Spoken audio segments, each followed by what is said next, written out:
Welcome to Trump Breaking News Network, your daily source for up-to-date news on the political scene of Donald Trump, his presidency, American politics and conspiracies. Please subscribe to receive notice of our daily updates. Also share with your friends and your social media.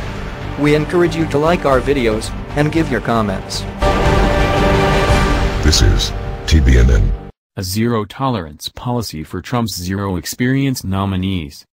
1 week after President Trump won the election, some Washington residents protested against him on the Capitol grounds. One sign, illustrated with an outline of the District of Columbia, read, "Don't drain my swamp." The federal capital's incestuous network of revolving-door cronies and entrenched bureaucrats have so protected and increased their own power in recent years that the 5 wealthiest counties in America are all within commuting distance of Capitol Hill. These swamp creatures complain that Trump is bringing in too many outsiders. Beltway insiders consider it a crime that the president has nominated critics of agencies to head those very agencies. See Scott Pruitt at the Environmental Protection Agency and Scott Garrett at the Export-Import Bank, when in truth, it's praiseworthy. Trump should wear those criticisms as a badge of honor. But he seems in some areas to have confused the value of bringing in outsiders with a disregard for expertise. On more than one occasion, the president has hired or nominated people clearly unqualified for the job.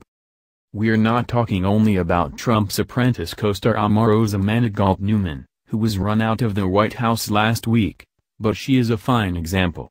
She has a Ph.D., and is ordained as a minister, but how she was qualified for a top job in the Office of Public Liaison was never explained. She seemed to lack the relevant networks, personality traits, and experience to do the job well. She was blasted as having absolutely no standing in the black community, nor any institutional knowledge of black Republicans or the Republican Party. Personal loyalty and name recognition are no substitute. Of more consequence have been Trump's nominees to lifetime appointments requiring Senate confirmation. Matthew Spencer Peterson, Trump's nominee to the U.S. District Court for the District of Columbia, put on an embarrassing performance last week before the Senate Judiciary Committee.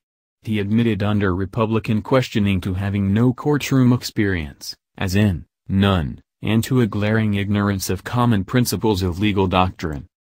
This sort of nomination is damaging, first and most simply because the country needs qualified judges and administrators. Second, filling a district court slot with a subpar conservative shrinks the high-caliber conservative bench for higher court openings in the future. Third, it gives ammunition to the left. Liberals assert speciously that any judge disapproved of by the left-leaning American Bar Association shouldn't be confirmed.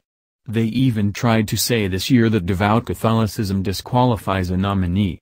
Putting up unqualified nominees makes it easier for the left to confuse the friendly mainstream media that a good nominee is similarly not up to snuff. Ideology or personal loyalty aren't enough.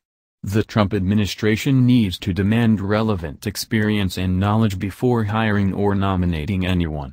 Until the administration starts maintaining such standards, it will be up to Republicans in the Senate to enforce them. This has been the Trump Breaking News Network. Please subscribe and share to stay up to date on the latest news about our president. Be informed.